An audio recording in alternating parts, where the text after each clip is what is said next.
น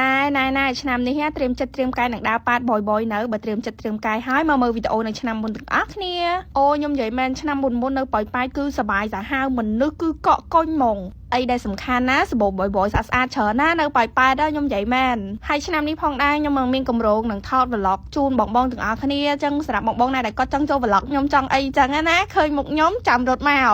ហើយនេះគឺខ្ញុំយកវីដេអូចាស់ពីឆ្នាំមុនមកយកមកកាត់តវីដេអូដើម្បីរំលឹកឆ្នាំមុនទុកអីចឹងណាហើយខ្ញុំនិយាយត្រង់ឆ្នាំមុនគឺសบาย